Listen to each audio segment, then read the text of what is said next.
The most recent chapter of Kagurabachi is potentially and finally introducing us to the first major sorcerer battle of the entire series, which may be taking place between Hikori and all of the different soldiers of the Senkutsuji Temple and the Datenseki crystal holders and the senior member of the Hishaku that's using all of these different deep forest emergence jutsus, which coming right after the win that Chihiro was able to get on Hirohiko, the younger Hishaku member. I think it's definitely time that Hikori gets his dues. Despite Yora or John Hishaku, as all of you comedically corrected me in the comments last video for, having full faith that everything that the Hishaku is doing right now is going to plan, the remnants of the forces of these enchanted blade wielder temples are not going to be giving up that easily and are going to protect their enchanted wielders with their lives. Last chapter we learned that Hirohiko, the young Hishaku member about the same age and experience as Chihiro, was the one that was in charge of all 4 of the temple raids,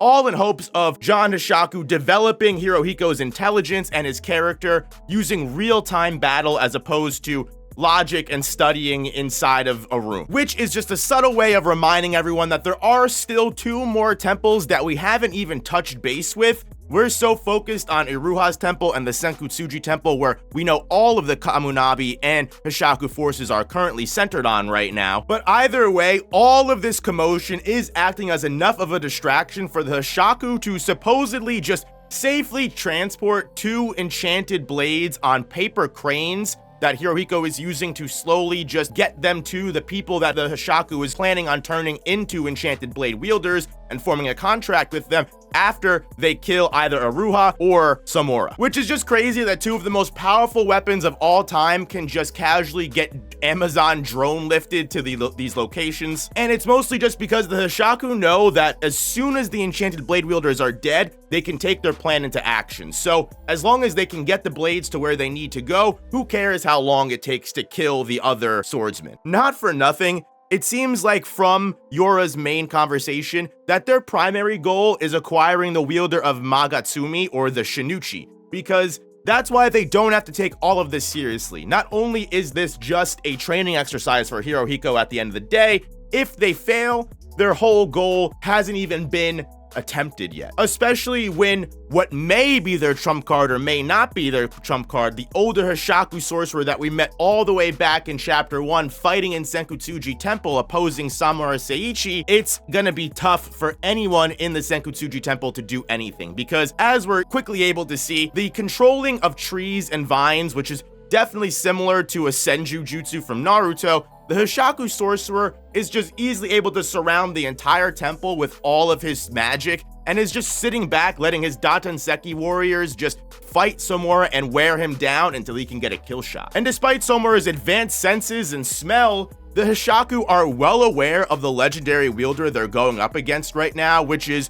one, the biggest downside of being a legendary warrior, because if someone is hunting you, they're gonna know everything they need to go against your perfect vulnerabilities here, which is what they're doing. They are actually just letting sonic boom explosions and smoke screens just out in the open. And sure, it might be debilitating their sense of fighting, but it's making Somura's chances of fighting almost impossible as all of his senses are dulled. Now, the one good thing going for Somura is that it is revealed that regardless of his echolocation or sense of smell, he is able to rely on things like evil intent or hostility to actually maintain his position in battle, basically being able to defeat the Datenseki lackeys still, but as is obvious of the vines and trees that are being conjured by the senior Hishaku member, they have no will of their own. If all of the senses are dulled for Somura and he can't even feel any kind of hostility from these branches or trees, then they literally don't exist and they are just hitting him at every turn, slowly overwhelming Somura to the point that the other soldiers in the temple feel like they have to jump in and help him in the fight, even though we just spent so much time explaining that Samura Seiichi is invincible, especially when he's on the field alone. Fighting in the same vicinity as Samura Seiichi is just gonna throw him off entirely. And because the Kamunabi's goal is recovering Hikori as much as possible so that way he can use his storage space to just transport the blades right to their wielders and immediately thwart the Hishaku's plans. The problem is, it's going to take 30 whole minutes to actually recover all of Hikori's sorcery, and right now they have literally only spent 10 minutes doing everything they can. All of this has happened in 10 minutes, meaning while Hikori does have access to her storage space again because he's basically completed half of the ritual, he's at such a low stamina point that overexhaustion could not only risk his life and just cause straight up brain damage. If that brain damage sets in, even if Hikori is able to survive it, it might remove all ability that he has to access the storage space. So with basically everything they have at their disposal used,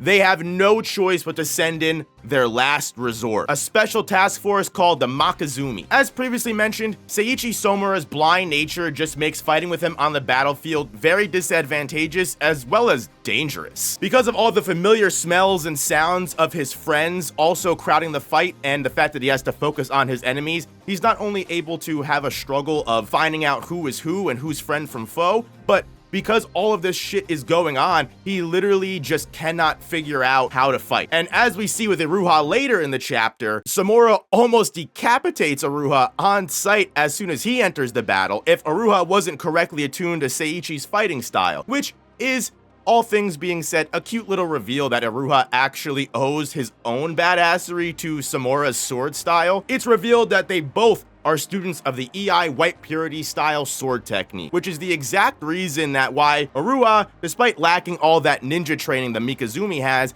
is able to adapt to Samura on the fly, and also just makes sense why he is such a badass without having any kind of connection to the enchanted blade he's contracted with. Now, the Makazumi specifically are special sorcerers and soldiers that have all been trained to join Samura in battle, and the task force's leader is actually even a young child who idolizes Samura enough to just copy his whole flow with the sunglasses and everything. But it's explained the reason why they're so easily able to slip in and out of Samura's battle style is they're legitimately ninjas. Every member of the Mikazumi is excellent in the category of stealth, able to neutralize all of their scent and sounds in the middle of fighting, meaning that as far as Somura is concerned, these additional warriors don't even exist unless they make their presence known. They literally have to tell him that they're on the battlefield with him. And by matching Somura's strikes and hitting in his blind spots, the Mikazumi can effectively clear a path for the blind swordsman, letting Somura fight without all of his senses being dulled or his enemies taking advantage of that blindness. The Mikazumi can protect Somura from all the attacks he can't sense, and they can continually reduce the number of foot soldiers that he's fighting against. However, try as hard as they might, there is literally no way in sight that they can make this senior Hishaku member actually come down and make himself vulnerable. He's hiding all the way up in the sky with his trees while all of his lackeys do the work, and the trees and the forest emergence attacks continually come. Because Hirohiko focused all of the Hishaku forces on Sekuchi Temple, the reinforcements are just